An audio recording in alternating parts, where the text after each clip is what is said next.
Bijan Kian, national security expert, has also joined us from Orange County.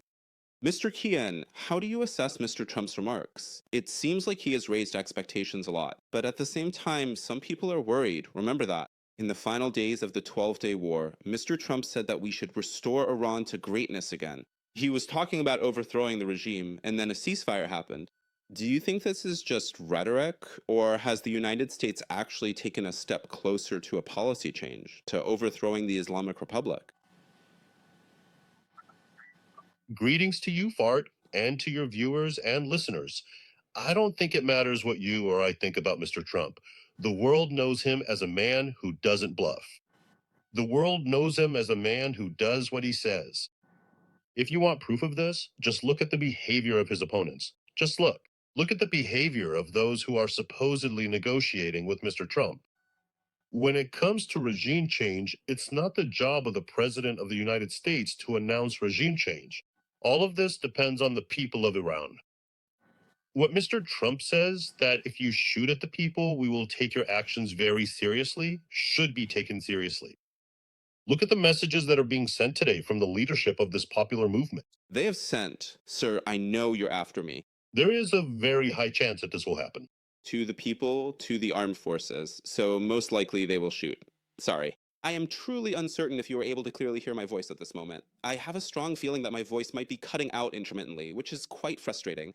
I sincerely apologize for having to interrupt you in the middle of your conversation or presentation. I was merely attempting to convey this particular piece of information to you just now. No, it can't be done tomorrow, not with the headline. You said that shots were fired. Do you know why? Because it's these very units that are on the streets today. Those who, if one of their colleagues fires a shot, they will be held accountable. You can't predict this. Can you predict that such a thing doesn't exist? Today, the forces on the streets are fighting with more confidence. The opposing forces.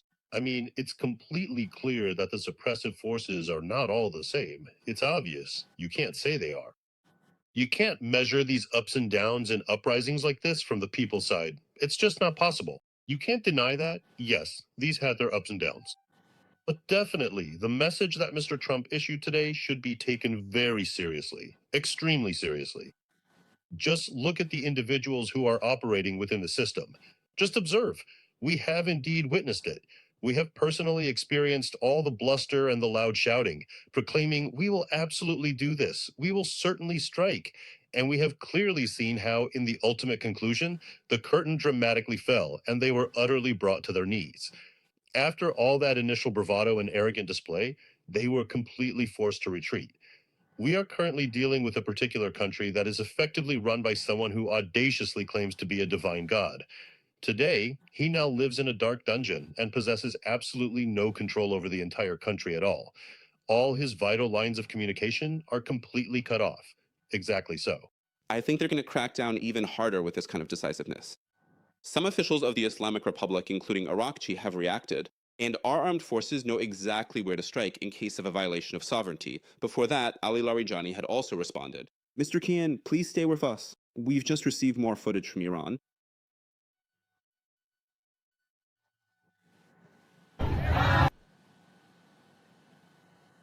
Mr. Kian, this really is unprecedented.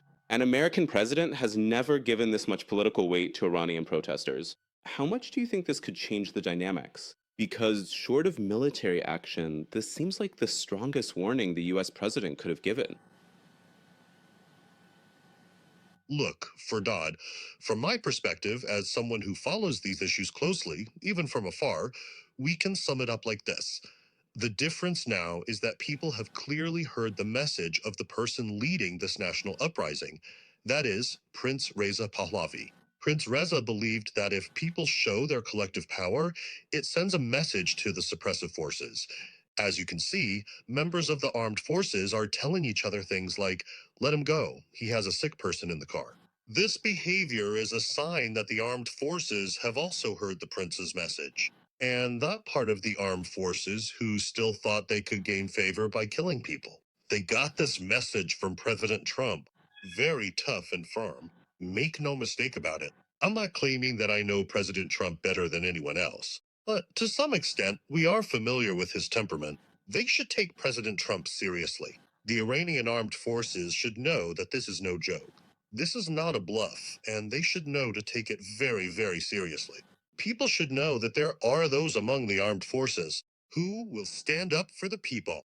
Fardad, this message has come through loud and clear. The message from the prince to the people, the message from the prince to the armed forces, and President Trump's message to the armed forces are all this clear. Look, the game is over. Some people are still like that Japanese soldier who stayed in a cave after the war and wouldn't come out. There are some who have locked themselves away in the cave of the Islamic Republic. But soon, very soon, they will wake up too. This is breaking news.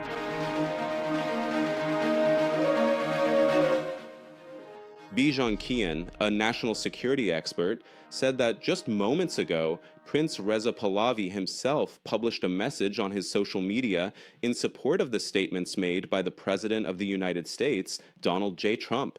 Mr. Pahlavi said, "I am grateful for your decisive leadership and your support for my compatriots." He said that your warning to the criminal leaders of the Islamic Republic gives the Iranian people more strength and hope.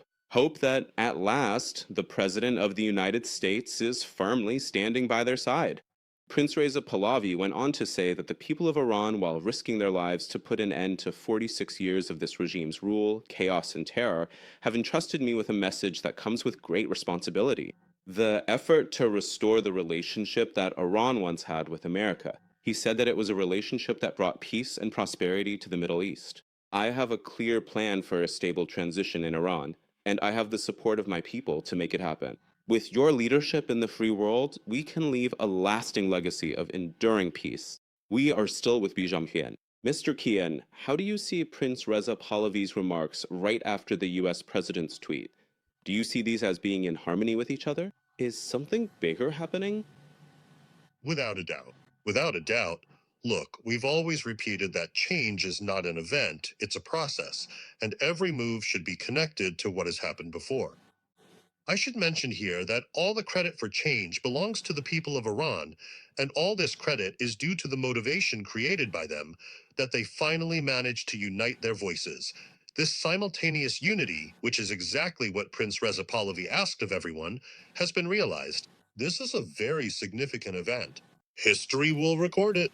The person whose voice was recognized as the most trusted, desirable, and popular political figure, both inside and outside Iran, sent a message: get ready. This preparation for simultaneous unity is underway, and in my opinion, it will reach a peak, and that peak will be exponential. Of course, as we said, every country pursues its own interests. Here, at this particular point in time, this happens when the security interests of the world, the United States, the Persian Gulf region, and the people of Iran align. This is something you have to take into account. Without a doubt, how else could I answer your question except with a firm yes, that yes, this is a difference. There will be ups and downs, but victory is certain. Victory is certain. Mr. Esatala, we said that the Islamic Republic is dead. It is dead. They said the truly dead are those whose names are never mentioned. We said no. It's not about the name. The Islamic Republic is dead. The Islamic Republic, whose leader has been taken to the crypt, is dead. The Islamic Republic, whose president says, I don't know, there's nothing I can do, should resign, and this government should be dissolved. What the people want is change. They are also loudly calling out for their own political leader. This leader will also guide the people to the ballot box. That is their right. National sovereignty, where the people decide what they want. This is the demand of Prince Reza Pahlavi. If you see this level of popularity and trust in him, it's because of these ideas and the character of Prince Reza Pahlavi. Others should follow suit. They should adopt this approach, these ideas, and reassure the people that everyone will have their own voice.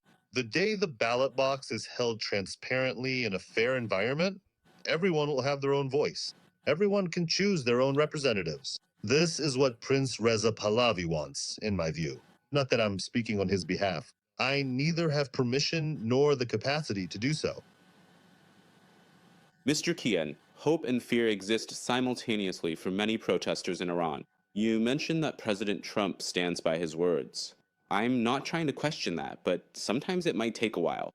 For example, right now in the Caribbean, you can see that for weeks, if not months, he's been threatening the Maduro regime.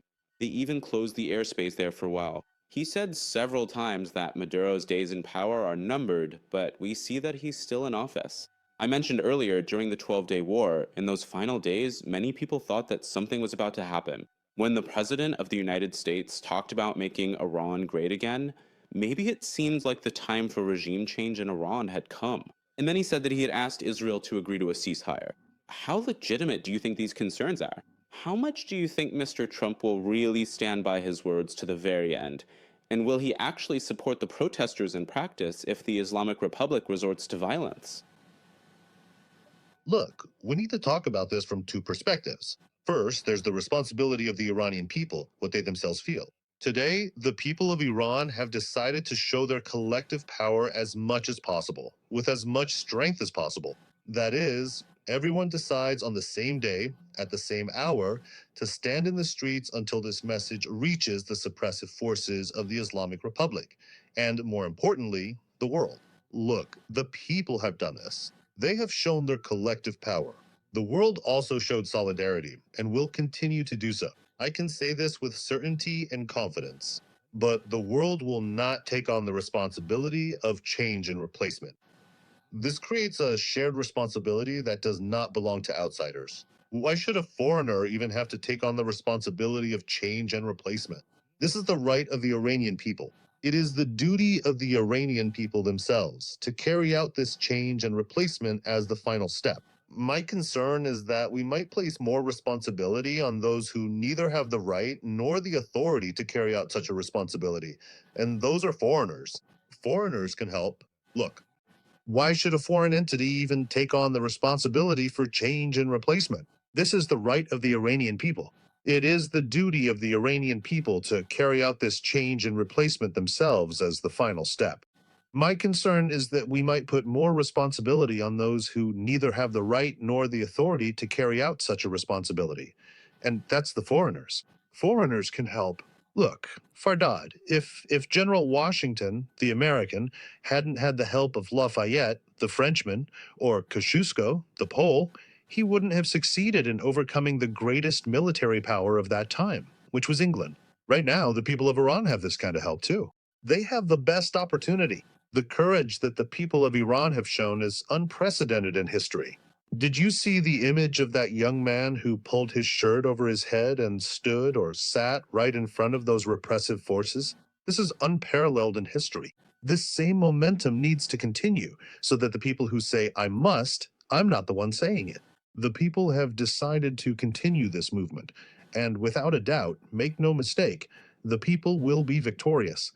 And it's not about saying the next day that with the help of America and Israel, the people of Iran were freed. No, it was through the determination of the Iranian people and the clarity of their messages that they achieved victory.